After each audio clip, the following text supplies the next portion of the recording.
technology journalist at EFI. Today, we welcome Ashwini Kumar Sinha ji and Suresh Devedi ji. I have given their brief introduction in my previous session. They both are technology lovers, and today, our topic of discussion is environmental sensors for IoT device design. So, let me begin with my first question. You all can also post questions related to this topic, and we will try our best to answer your questions within this live session. So my first question is, what types of environmental factors can sensors measure? Actually, environmental sensors can measure a wide range of factors, including temperature, humidity, air quality, such as level of pollutants like CO2, NOx, and particulate matters, ambient light intensity, noise levels, radiations level, soil moisture content, and water quality parameters like pH, humidity, and dissolved oxygen level into the water.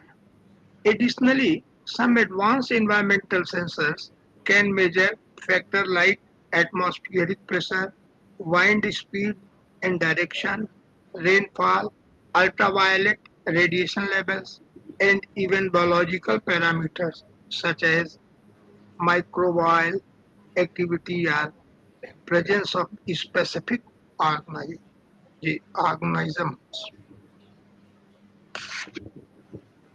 Okay, can you tell us something about gas leakage sensors or smoke detectors, etc.? Yeah, gas leakage sensors and smoke detectors are critical components in ensuring safety in various environments, including home, workplace, and industrial settings. Here is an explanation. First, gas leakage sensor. Gas leakage sensors are devices designed to detect the presence of potentially hazardous gases in the environment. Means how much hazardous gas is available in the atmosphere. These sensors are commonly used to detect gases such as carbon monoxide, methane, propane, and natural gases present in the atmosphere. They operate based on the different principles, including chemical reactions, thermal conductivity, and infrared absorptions. When the concentration of a target gas exceeds a predefined threshold, the sensor triggers an alarm or activities safety measures to prevent the accidents or health hazards. So, for that, key application of the gas leakage sensor can be described here. First, residential safety. The main purpose of using this gas leakage sensor are commonly installed in the home to detect the leaks from the gas applications such as stoves, water heaters, and furnaces, etc. Second, commercial and industrial setting. In this commercial and industrial settings where flammable gases are used or produced, gas leakage sensors are very important for maintaining a safe working environment. They can detect leaks in the pipelines, storage tanks, and processing equipment, preventing accidents and ensuring compliance standards. And third one is vehicle safety. Gas leakage sensors are also employed in the vehicle powered by the compressed natural gas or liquefied petroleum gas (LPG) to detect leak from the fuel tanks. Environmental monitoring is also a very important parameter in the gas leakage sensor. As a gas leakage sensor are used in the environmental monitoring, which is the big topic of discussion, it is used to detect leaks from the industrial facilities, landfills, and underground storage tanks, etc., helping to prevent air and water pollution. Now come on the smoke detector, the smoke sensor. The smoke sensor is about detects devices designed to detect the presence of smokes in the atmosphere. They utilize various detection methods, including ionization, photoelectric, and air sampling to detect the smoke particles, generally by the combustion. When smoke is detected, the sensor triggers an alarm or device which is you have designed and alarm sounds. So key application of the smoke detector sensors are similarly residence fire safety, commercial and public building sense, industrial facilities, and transportation safety. There are various applications of the smoke detector sensor.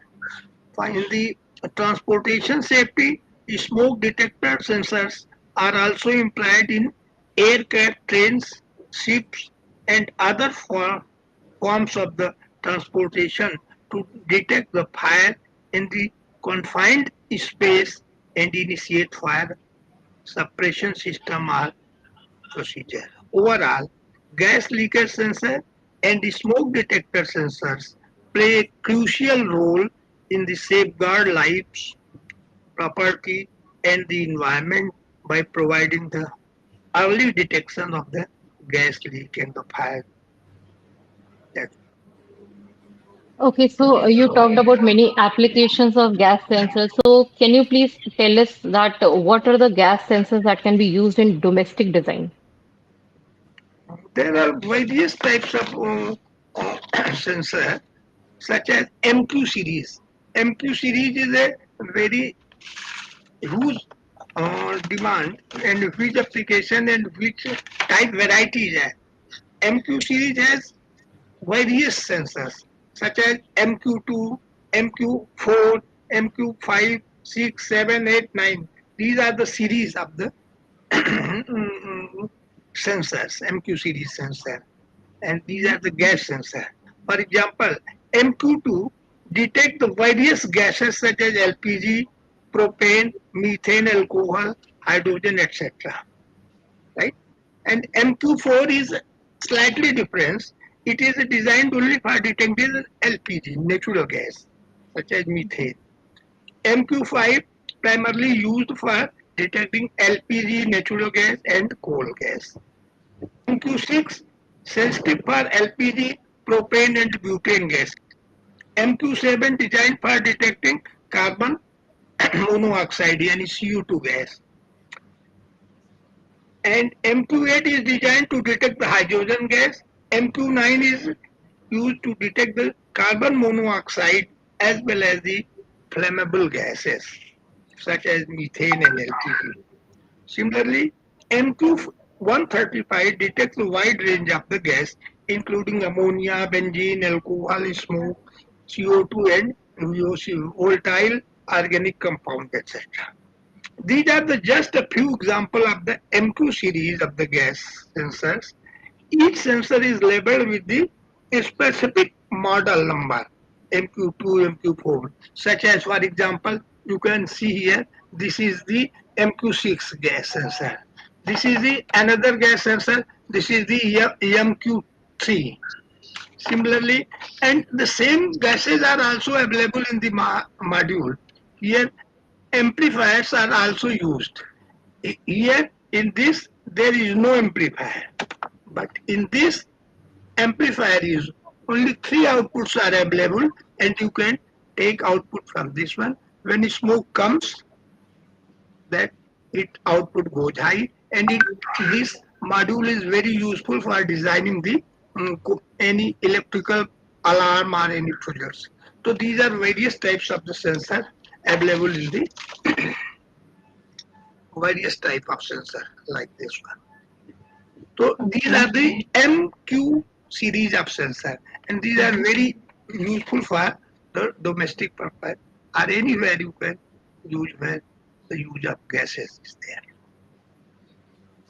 Okay, so are there any projects that are based on these MQ series gases that is published on Electronics for You website or magazine so that viewers Yes, can see them?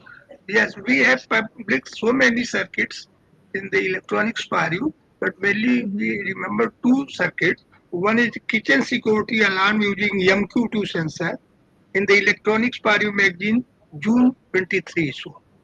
And another one is a LPG gas leakage sensor detection and protection published in the electronics PRU magazine July 23 issue.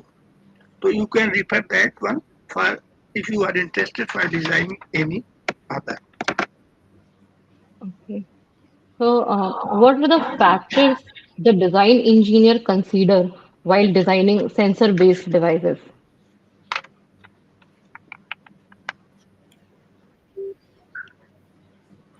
Yeah, there are various factors that a design engineer should consider while designing, and it starts at very initial stage while the selecting the sensors.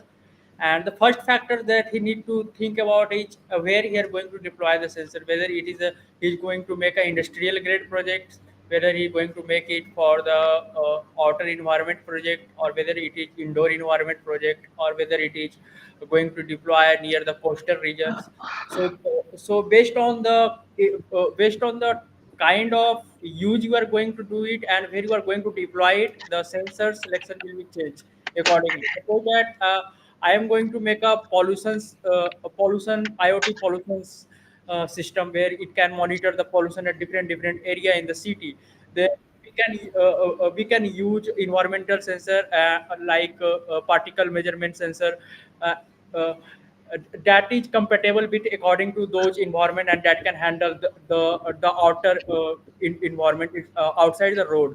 But if I want to design a system IoT system for factories or industry where we need to measure the temperature inside the factory, measure the gas percentage, hydrogen inflammable gas percentage inside the factory, then we need to consider regarding how will the sensor be able to sustain the industrial environment, high temperature, and industrial high humidity, and other such industrial conditions. And if you're going to design a sensor system like we need to monitor the coastal region, like the sea level, or try to get the humidity around the sea level, then you need to consider you need to choose the sensor that can sustain the environment in the coastal region, in the sea, near the sea region. Like if the sensor have got some saline water on itself,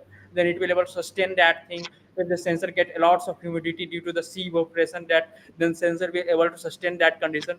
So these are the factors that you need to think before selecting the sensor, and what are the conditions where you are going to deploy the sensor, and what are the device and for whom you are going to design that device using that sensors, environmental sensor. Okay, so you talked about industrial and general sensors. So how different are the industrial and general sensors? Yeah, there is a one of the main difference between the industrial and general sensor is the robustness, like how the sensor is more robust. If the sensor is for the industrial grade, then the sensor need to be much robust according to the industrial need, like it should must sustain the high temperature and high humidity, and industrial conditions. And another difference you will see in the industrial sensor and the normal sensor that we usually use in the projects is that the industrial sensors need some kind of licensing that will certify that this sensor is perfect for the industrial, and it will not going to do any kind of hazard in the industrial environment. It is not going to burst or burn out in the industrial environment due to the high temperature. So second thing is the licensing, and licensing will be the main difference. And third difference is in from the hardware side is the peripheral, the communication peripheral. Like industrial sensors often use the Modbus things, so that they can connect with the PLCs, programmable logic controllers, or a SCADA, and industrial software. So and the industrial communication peripheral. So the industrial sensor often use the industrial peripheral like Modbus, And if we use the sensor like what we do in the DIY or project kind of thing, or what we use in the consumer electronic side, then the peripherals often use or often use like the analog output, or either I square C interface or SPI based sensors. So for normal use or normal DIY kind of thing or consumer electronics, they mostly use the I square C as SPI and something similar, kind of peripheral. And if it is the environmental sensor, then it will generally the Modbus. So the sensor will communicate you over the Modbus, and so that it can easily be integrated with the softwares like the PLC and the SCADA. And if you are using the sensor, these environmental sensor for the vehicle, then the communication peripheral will be the canvas, the or TWI, the two wire interface. These communication often be used in the automobile. Suppose that I am using a sensor that will sense the environment inside the car, that it's too much hot or too much humid inside the car, or too much gas inside the car, some kind of poisonous gas leakage inside the car or outside the car. Then I need to use the sensor that is compatible with the car interface. And most of the automobile and EVs use the canvas and TWI interface. So for the automotive sector, the peripheral will be different in the hardware side.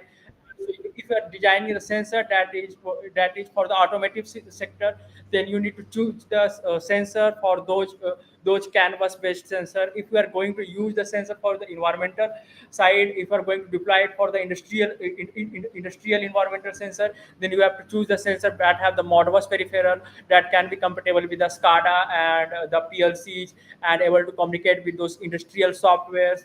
And if you going to deploy the sensor for the consumer side, that will sense the inside room temperature, humidity, or pollution inside the room or outside the room, or at the road or any city, then it will communicate about the I square C and something like that. So these are the things, these are the main difference that just it will distinguish between the sensors that we use at the DIY, and the sensor that the automobile sector EV use, and the sensor that industrial sector will use, and the sensor that especially coastal region is. And if there is another level of it, there are various sensors that are also used in the defense and space electronics. So for the defense and space electronics, the sensor need to be more robust, and it should be more it should be more tolerant toward the radiation, outside radiation, electromagnetic radiation. So these things you need to consider while choosing the sensor at the very initial level. So first thing you need to do is to choose where you have to decide where you are going to who deploy the sensor, or who is the actual user of that sensor. It is the industrial user, it is the coastal region user, it is the defense user, it is the automobile user, or it is the normal user, consumer user. So you have to choose accordingly. Okay, okay. So you also talked about environmental conditions. So how do the sensors perform under different environmental conditions? Yeah, the sensors performance often varies when it comes to the environmental sensors and in the environmental conditions. Suppose that I am using a sensors that need to be measured the temperature. It's the environmental temperature. So so if I design the device that will measure the environmental temperature outside the road, then I need to choose the sensor that will not be affected itself by the outer environment. Like suppose that I have designed a device that will measure temperature outside and give me the real time update. Then due to the sunlight, the device itself get heated up, and the sensor value get varies with the sunlight and the actual air temperature. So you have to consider those factors, how the sensor is going to affect it with the environmental condition.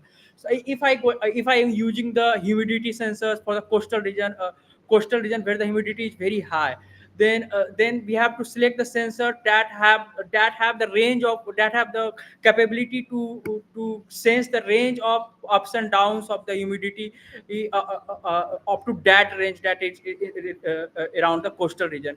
If I am trying to make a sensor that will make the that will sense the humidity inside the boiler inside the some industrial boiler, some industrial condition, then in the boiler there are lots of humidity, lots of water vapor, so the sensor should be sustain that condition, and it should be able to it not be affected by the temperature and other that industrial environmental condition, and it will show the accuracy according to that. So sometimes you need to calibrate the sensor according to the industrial condition. This sensor give you the option to calibrate the sensor reading according to your conditions and usage.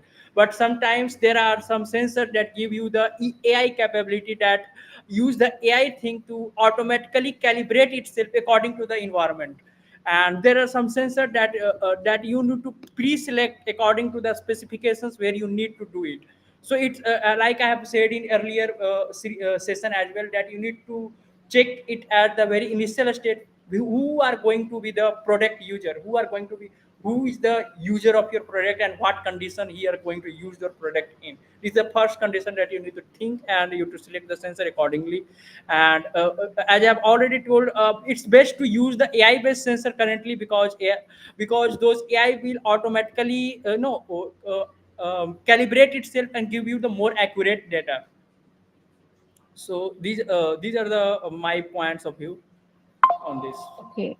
Okay, so power consumption is a very important parameter when you talk about electronic devices. So, how much power these sensors consume generally? Yeah, it depends on the sensor type and sensor kind.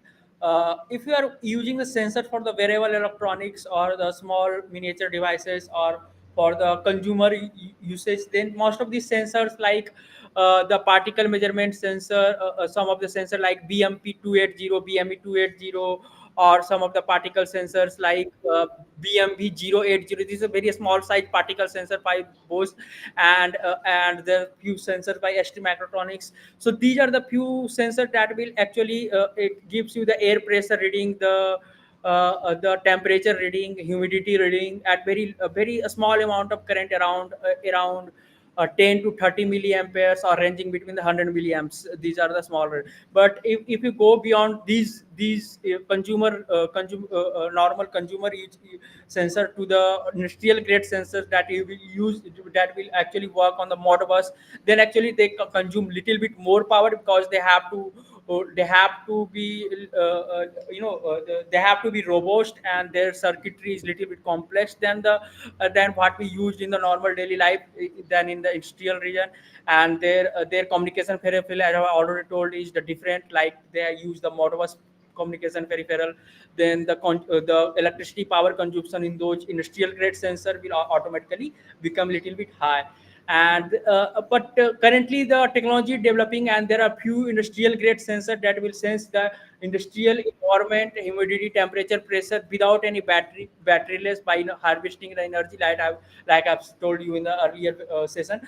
So now the technology is changing, so those sensor will also developing little bit more efficient and more less power consumer power consumption, and they consume a little bit more power than it.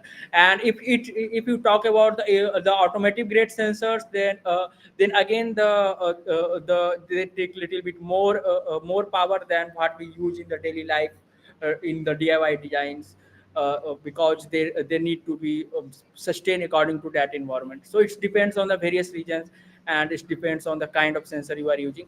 But if you take for the general purpose, like consumer, for like the DIY designs, like sensor like BMP 280, BME 280, or something like that, then it will consume around 100 milliamps to something like that, and some even consume around microamps.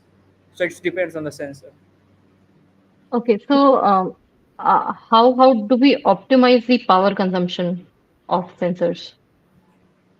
Yeah, optimizing power consumption there are the various ways you can optimize the power consumptions at the different level. So let me explain, break it down in little bit of small pieces. So if I am using making the sensor device for the variable electronics that will get the pollution data, humidity, temperature data around me, then I can use the sleep mode things in those sensors. Most of the sensor have those sleep mode thing that gives you the option to make the sensor sleep when it is not in use and take the data for the small amount of time when you want to take it, and then again the sensor will go into the sleep mode. Then this is the first level of which you can conserve the power on the sensor.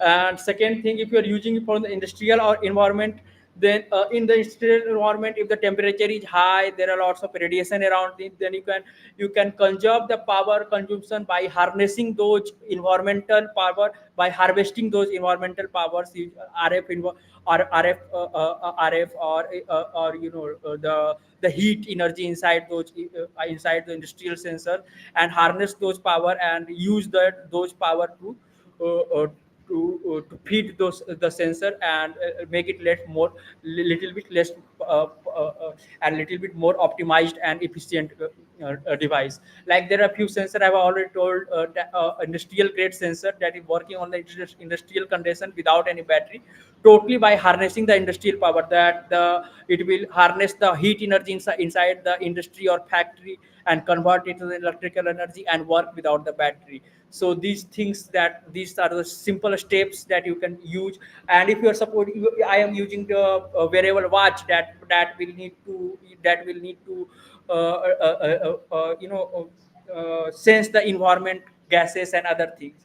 Then I can add a little bit of MEMS actuator to it, that whenever I move, it will generate the electricity because of the vibration, convert that vibration and those other physical things into the energy into the electricity and feed the sensor. So the one is the sleep, second thing is the harnessing the harvesting the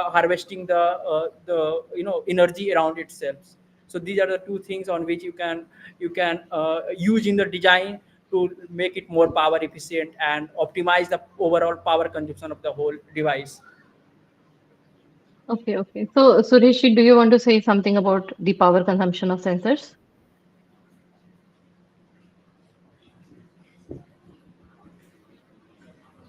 Yeah, power consumption is also depend on the which sensor you are using. For example, suppose you are using this sensor.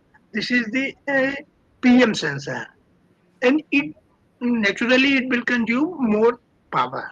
So it's totally depends on the sensor you are using. Suppose you are using this is a LM35. This is a small sensor, and it consume power into milliwatt, uh, current into milliampere.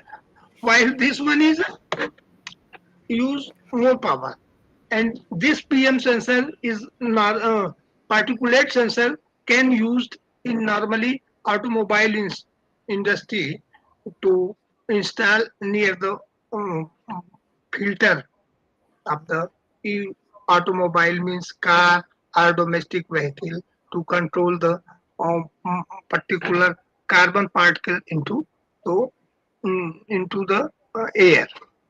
So it's totally depends on the um, sensor you are using. Few sensors used into deep package, few sensors are used in the SMD components. So it is various factors, which sensor and which location you are using, and what are the parameters based on the data sheet of that particular sensor. So according choice of the sensor is also a very important parameter to select the power consumption. Okay. So, how do the sensors communicate data? Yeah, mostly most of the sensor communicate, if it's depend on the sensor. If you are using the, like I've already told earlier, that if you are using the sensor like what we use in the DIY thing or in the normal consumer based, then most of the sensor uses the either the SPI or I square C based like BME 280, BMP 2 BME 280, BMP 280, or BMB 080. These sensor most of these sensor have both peripheral SPI and I square C. So most of the sensor works on these peripherals. And if you are using a sensor like MQ sensor, then they actually most of these MQ sensors give you the output in analog reading or the digital output. So it will either give you the one if there is a gas detected by the sensor, and it will either give you the zero in the digital format, and either it will give you the analog output in the voltage range, and you have to convert that voltage range into your readings by using the algorithm and formula to find the percentage of gas it is detected by the sensor. And if you're using the sensor for in the automobile or EV vehicles, then they use the canvas or TWI, two wire interface, or some other peripheral that automobile use, so that they can communicate and they are easily attachable and compatible with those EV communication pair like canvas and TWI. And if we're using the sensors for the environment for the industrial grade, then most of the sensor actually works on the Modbus that I've already told you, so that they can like, because most of the PLC programmable logic controller and a SCADA and other software use the Modbus peripheral to communication for the communication. So most of these industrial grade sensor works on the Modbus communication peripheral. So it's depend on the various regions where you are going to use it. Consumer electronics, then consumer electronics or DIY, then it will use the SPI, square C, analog and digital. If you are using the automotive, then it will the canvas or TWI. If you are using the industrial grade, then it will be the Modbus. Okay, so what is the response time of sensors? Yeah, The it depends on the sensors. I think I like to invite the Suresh to give it the little bit more detail on that. the response time of the sensor varies depending on the factors such as the type, which technology you are using, measurement principles, what are the measurement principles, and the environmental condition. So these are the factors which are very responsible for the time of the sensor. In general, response time can range from milliseconds to seconds or even minutes, with the faster response time typically associated with sensors that use direct sensing method or have minimal signal processing requirement. For example, the a temperature sensor based on the thermistor or semiconductor may have response time of the millisecond, while a gas sensor based on chemical reaction or diffusion process may have response time of the seconds or longer. Response time is an important consideration of the application that requires real-time monitoring or rapid detection. For example, when this is the LM35 and it is the semiconductor based sensor. When you are making an alarm where temperature goes particular or defined threshold voltage, then it immediately responds in milliseconds. While when you are using this gas sensor, when its element will be heated, then only it will response. When you are making an alarm of using this, then it will take few more seconds comparative to this one. So this is the very important factors. So which technology and which material you are using, that's all. Yeah, I like to Okay. add a few Mm-hmm. words to the answer. So suppose that if you are using the sensors like MQ3 sensor or something like that use the heat elements, and the sensor like LM35 that need time to get heated up, and then it will give you the temperature. Then if you use these kind of sensors, then and you are facing the problem in the response time, like MQ3 needs a time to get the element heated up, to sense the environment. But if you but your projects need a fast response time, then you might use the sensors that are based on the MEMS technology, that microelectronics MEMS technology. So these MEMS sensors are a little bit faster in response and give you more accurate data. And most of these MEMS sensors are very reliable than those traditional sensors that we used from many years in the DIY. So you can you can change the sensor or choose the sensor wisely, like MEMS sensor. Whether your design needs a fast response time, then you can use the MEMS sensor. And if there is no need of fast response time, and you are okay with that much of response time, then you can use those sensors like MQ3 and LM35 sensors. So it's on you how what your design needs, what are the need of your design, and what are the need of your device, and on what conditions are going to use the sensor in. Okay. So, are these sensor are compatible with the existing hardware and software platform like specific microcontrollers or operating systems or IoT platforms?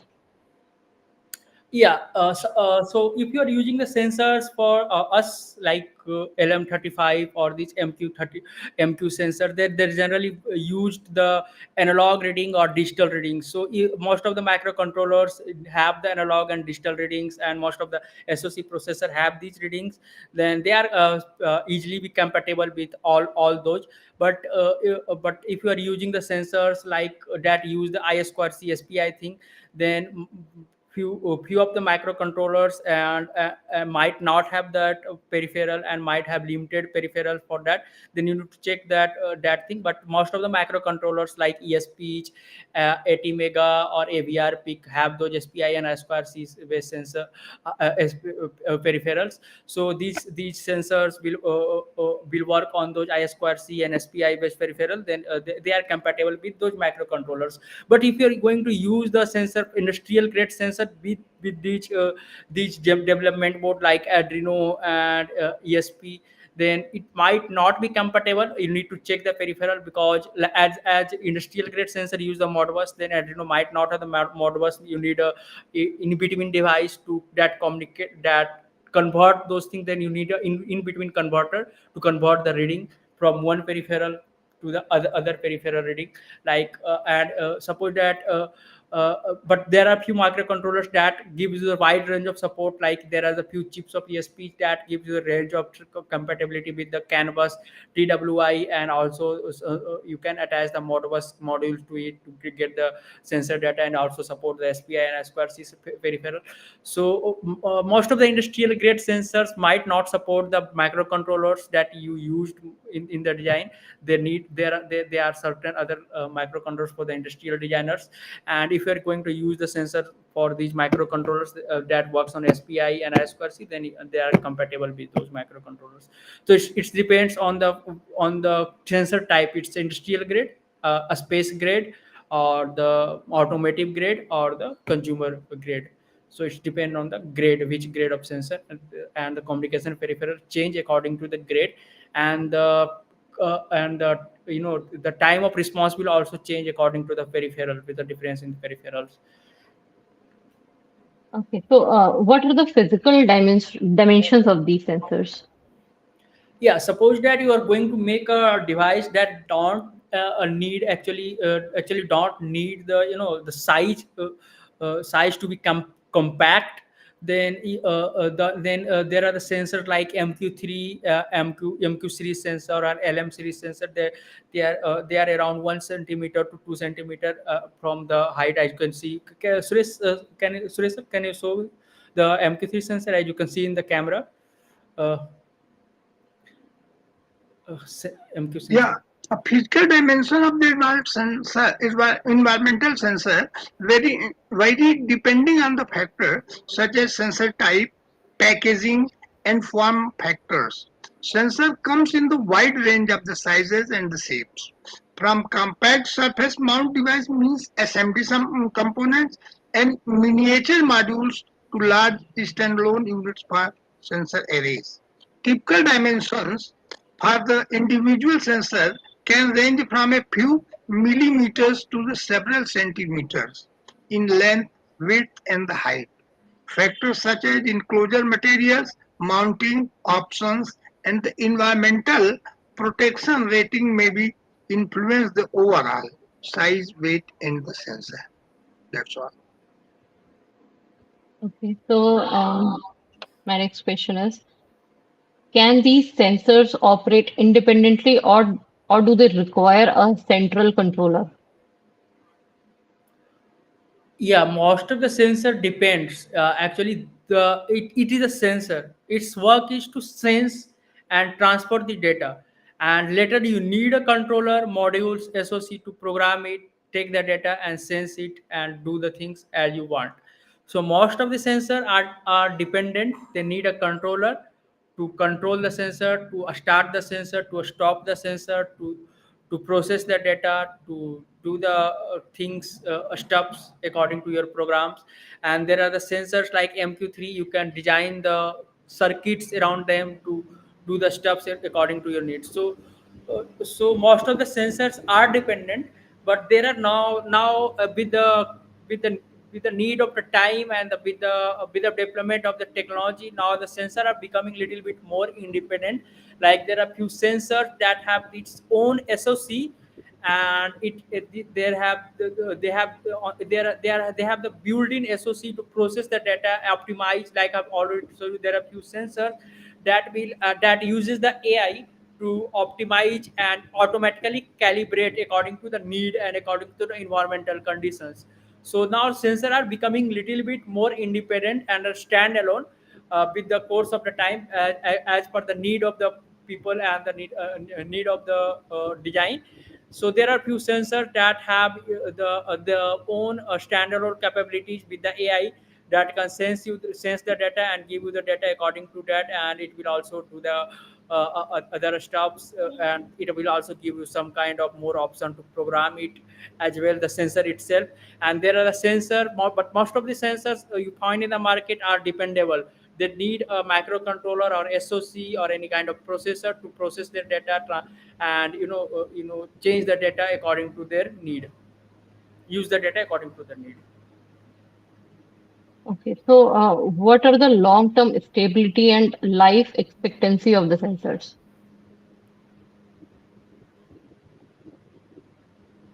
The the long-term stability and life of the sensor totally depends on the factor such as sensor type, technology, manufacturing quality, operating condition, and maintenance practices. Generally, well-designed and properly calibrated sensors can exhibit stable performance over the extended period, with life expectancies ranging from several years to decades. However, factors such as sensor drift, aging, environmental degradation, and the exposure to harsh conditions can affect long-term stability and the reliability. Regular calibration, maintenance, and the replacement of the sensor may be necessary to ensure accurate and consistent performance of the time. That's all. Okay, so are there any specific environmental or regulatory certifications? Yeah, if you are using the industrial grade sensor and automotive grade sensor, then they need the regulatory compliance. And if there are the sensor is a little bit of a standalone and IoT kind of sensor, then you need the licensing like FCC and CE certifications and radiation certifications. And if you are using the sensor for the wearable designs for the health, that is going to deploy on your body or some or your then you need the certificates according to that. If you're going to use the sensor in the environmental conditions, and if that sensor have Then if you are going to use the sensor for the environment thing, for the protection of environment, then you might need the sensor with the ROHS certification and licensing for the environment, that this sensor is disposable and recyclable, and this is ROHS follow the ROHS compliance, and it is not, it don't affect the environment in bad ways. Like few of the sensors that uses the pH things, the lead things that might be bad for the environment. Then they obviously you can't use those sensors for most of the design. So it depends on the use where you are going to use it. You need the certification and license. Of course, you need the certification and license according to that. So, and you have to select the sensor in your design according to the need and according to the certification. So suppose that I am going to design a sensor, IoT sensor, that for a company in European market, that is being used in the industrial condition. Suppose that I am going to design a device, IoT device, that will sense the boiler temperature and humidity and give it to the machine. Then the certifications that I need it, because it is an IoT device, then I need it C certification, then other industrial grade certification, then ROHS certifications. And if you are going to use the sensor for the automotive grade, then you need the certification according to the automotive grade needs, and you have to choose the sensor according to that. So if I are going to industrial use, I need a sensor that have the certification of the C, FCC, and other. If you are going to use the other, then FDA certification and other things.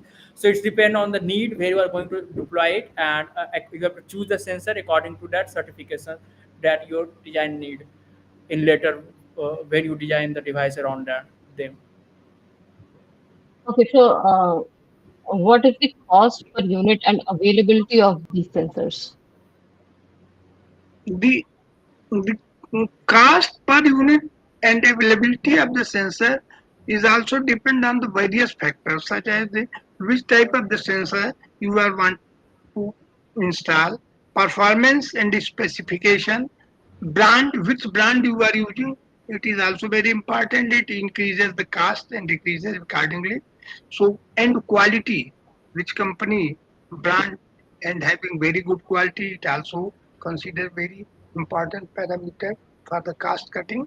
And the market demand, which market demand, which sensor has more demand, naturally will cost, which has no demand, will less cost. Similarly, generally, it means generally basic sensors with the standard feature and lower accuracy may available at the relatively low cost, while the specialized sensor with the higher accuracy, advanced feature, or industry certification may command higher price. Similarly, sensor prices can range from few rupees to several thousand rupees or may per unit. With the bulk documents available for the large order may reduce the price. Availability of the sensor may also vary depending on the factors such as production capacity, lead time, and the supply chain distribution. It's important to consider the total cost of the ownership, including maintenance, calibration, and support costs when evaluation sensors options. That's all. Yeah, I would like to add few words to this. So for the design engineers who want to optimize the overall cost of the whole device design and the overall cost on the sensor, then here are the few hacks you can use.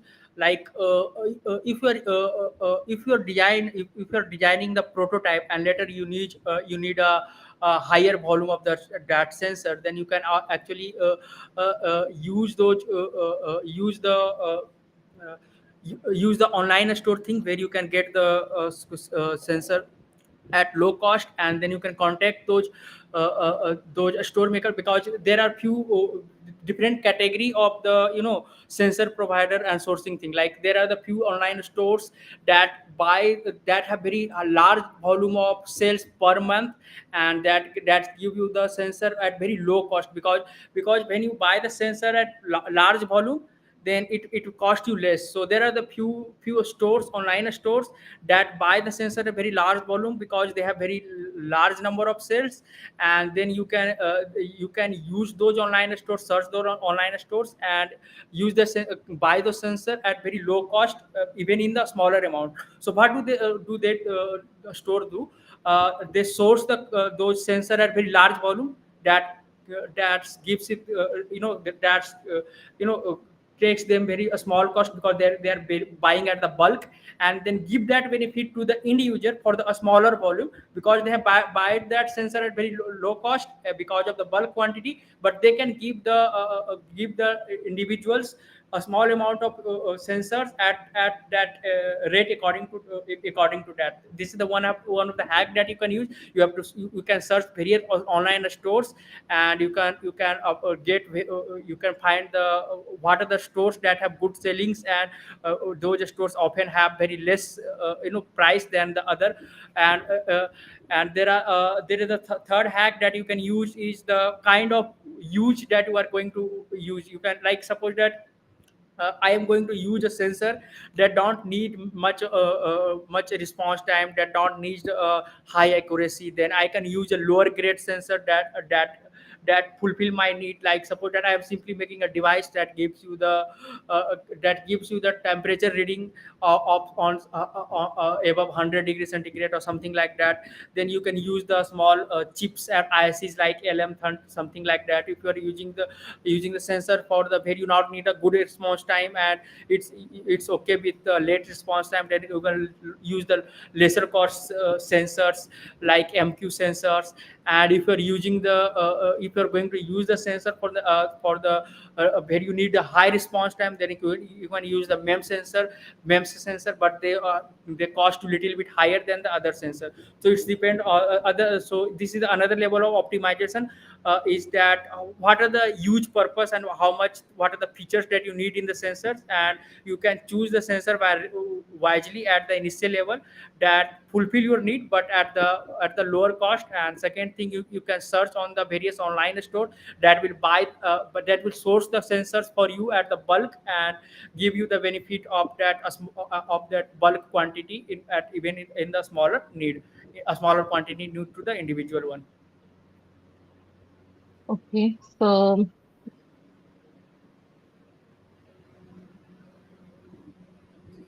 okay, so this was our time.